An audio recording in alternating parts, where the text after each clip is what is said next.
Microsoft recently released external identities for Azure Virtual Desktop and Windows 365. In today's video, I'm going to explain to you exactly what they are, how they work, and how we can implement them. We're going to do some live demos, and then we're going to explain some gotchas. So we're going to explain how the licensing works. We're going to explain some things you need to think about around like FSLogix and Intune, and then we'll go and show you this stuff as well. So if that's something you want to watch, then keep on watching because it's going to be a very interesting video. And this is the Virtual Mac Users channel, and on this channel I'll review latest news on Azure Virtual Desktop, Windows 365, Intune, Entra, ID, and much more. Okay, so what is external identity? So historically, when you assign users a Azure Virtual Desktop host pool or a Windows 365 desktop, that user has to be in the tenant. So unless the user is sitting inside that tenant, then you can't assign them a desktop. So what that means is somebody then has to create a user account inside that tenant, set a password, and provide that all information to the user, and then that user can then access that desktop remotely. Okay, so that's the way it's worked historically. But what Microsoft enables us to do now is with external identity, I can invite a guest user into my tenant, right?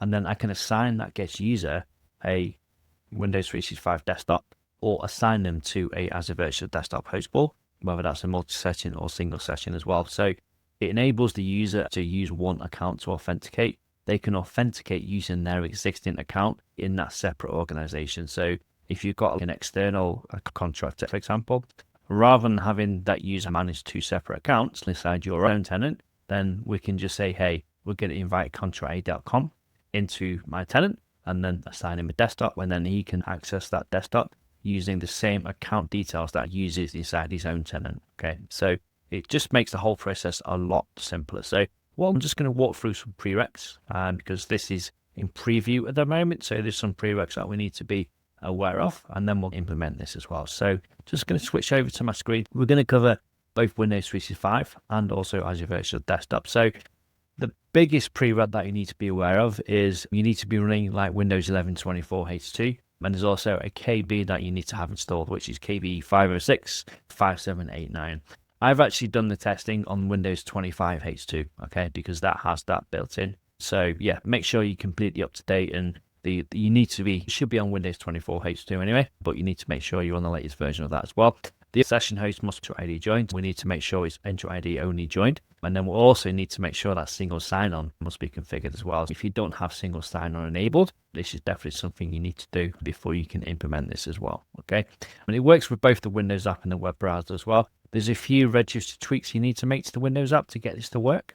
So I'll show you what they are shortly. Let's talk about the limitations now. FSLogix isn't supported yet. Notice the word yet. There is a workaround. I'll put a link to the workaround just up there. On my previous video, I showed you how to use FSLogix with cloud-only accounts, which is actually what this is. So I'll show you that in that video as well. So you can get FSLogix working with it if that is a requirement. Later in the year, Microsoft will hopefully release the capability natively to do FSLogix cloud-only accounts.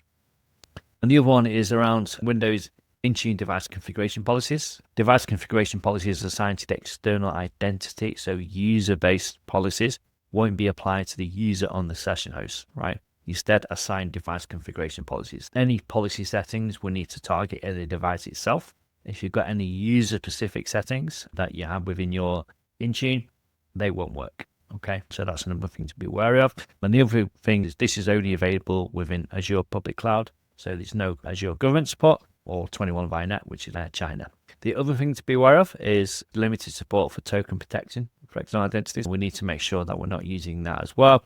And yeah, just to reiterate, there's no on-premise resource authentication using Kerberos or NTLM, right? So if you've got any applications which you need to provide to your contractors which use Kerberos, that's not going to work. Okay, quite a few limitations there, but this is the first good step. And then, of course, we've got authentication methods. We can use cloud service, remote session, and in-session authentication. Okay, so that's the limitations for Azure Virtual Desktop. Let's look at the stuff for Windows 365. A lot of it's the same. Cloud PC must be EntraID joined, single sign-on, Windows App Client, licensing. Let's talk about licensing. How does the licensing work? The way the licensing rules are, you need to assign a license to the user inside your tenant. Okay, so you're the one who needs to provide the license, whether that's with Azure Virtual Desktop or Windows 365. So if a user has got a license in their existing tenant, like an existing Windows 365 license in tenant B, for example, they're still going to need another Windows 365 license in tenant A. We can't carry that license across, and that's a big caveat. You are responsible for the licensing of the external contractor. You still need to pay for all those licenses. Okay, so they're the limitations that we have. So now that we've explained all of that, let's actually implement it and see what it looks like. The first thing we're going to do is invite an external user into our tenant. Imagine I've got a fixed issues company and I've called it Windows 365 testing. This is a company which is going to come in and do work for me inside my. So what I'm going to do is go to new user, and then we're going to go to invite external user.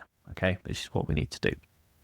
So inviting external users. So we need to set up the user's identity, which is going to be their email address. That would normally be the UPN of their login name. So just going to grab this user, which I've just created. And then I'm going to select this name. So Windows 365 test2 at windows365testing.onmicrosoft.com. The domain that I'm using at the moment, or tenant, sorry, is virtualmac.co.uk. Okay, so this is completely separate environment. Okay, so display name. So just type this Windows 365 test2. Invite user. So I would like to invite you to my. Okay, they'll receive this email. We can also get the URL here as well. So I'm just going to copy this for reference. Okay, so go to next. The other thing you need to do is to make sure that we add the country as well, but we'll do that shortly. So yeah, usage location. I'm just going to add that in there because we need that. Otherwise, we get a problem later when we try to assign the license. Just going to put United. Okay, next assignments. I'm not going to assign them to anything. Review and invite, and then click the invite button. So we've now invited that user into our tenant. We'll do a refresh. Okay, we can see that here, but it's not been accepted yet. So what we'll do now is we'll just use that same URL to accept. I'm going to select this, using our account, sign in.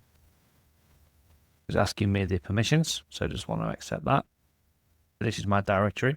This is the different URLs. We're giving this account permissions to read profile data on this default directory. Accept. So what we should see now, if we just head over into our users, just refresh that. There you go. So you can see there, we've got external Azure AD as the identity. So that means it's a guest user. So now we can start to assign that resources within the actual tenant itself. We'll go and do that now. What I've done, I've created a session host with Windows 11 25H2 just to make sure I've got that update installed in it. So just click into my host pool. So what we need to do, we need to add that user to the app group. So click on application groups, go to external test app group, and then assignments. So I'm going to click on manage, and then click on add. I'm just going to find that user. So here's the user Windows 365 test2. So just to reiterate, I'm now connected to virtualmac.co.uk, and this is an external user account that we're adding in there as well. Okay, cool. So I'm going to click that, and then I'm going to click select. And then that's basically added the user into that host pool. So we're now given user access to that host pool. Okay. Now, the other thing is we also need to add the user access to log on to that session host as well. So the way we do that is we go to the resource group that this host is a member of. I'm going to go to resource groups. I'm going to go to host pools, access control.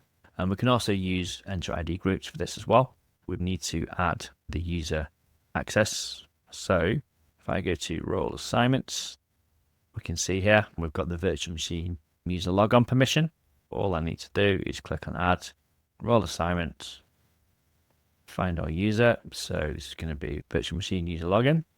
Click next, select members, Windows 365 test2. Select this guy here, account, next, active and permanent, next, review and assign. So this will give the user the ability to log on to that session host, because assigning the user to a host isn't good enough. You also need to give the user permission to log on to the session host using the EntraID account. All right, so what we've done now is we've now assigned the external user. So we've brought the user into our environment, we've assigned him to the host book, and then we've also given him access to log on to that session host. Now, there is some other stuff that we need to do to get the app working, the Windows app. I'll show you the experience of logging on first through the web console, and then I'll show you the register settings that you need to put in to get this working with the app as well. So let's go and do that now. Let's try it first via the web console. So we're going to windows.cloud.microsoft.com, and then we're going to authenticate using our account. I'm going to use this existing one that I've been using, so Windows 365 testing. So I'm going to select this guy here. Okay, now you see it's saying you've got no access to any resources. We need to click here and go to switch organization. You can see that here, switch organization, and I want to go to default directory. I'm going to select this one. Okay, that's allowed me to access this resource here. You can see we've got external tests. What I'll now do is click on connect. So external test is sitting inside my primary tenant. Okay, so click connect. And then it's going to ask me to authenticate again. So I'm just going to click Windows 365 test. Going to load the client. Click connect. Fingerprint session connected. And there we are. We're now logging onto the device. You can see, just go in there, go to DS3 status. You can see there the execute account name is win365test at testing.com on Microsoft.com.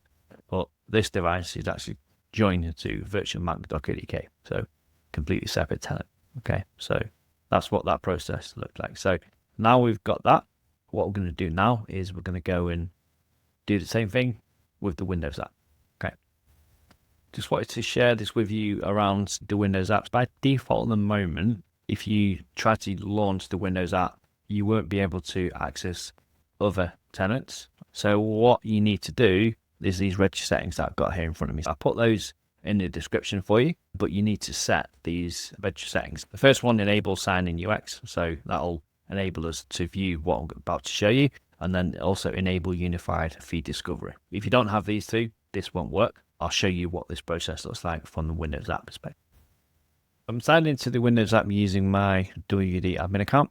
We're going to sign in with another account and then select our existing account. So that's going to be this one here, Windows 365 testing. I'm going to select this. I'm going to put my password in. Let's see here. Okay, click sign in.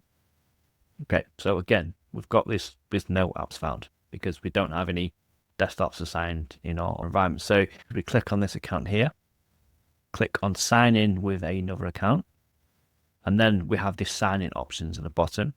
So I'm just going to select this and then sign into an organization. This is the bit which those register settings allow you to do. I'm going to select that. So I'm going to select my domain name as virtualmac.co.uk.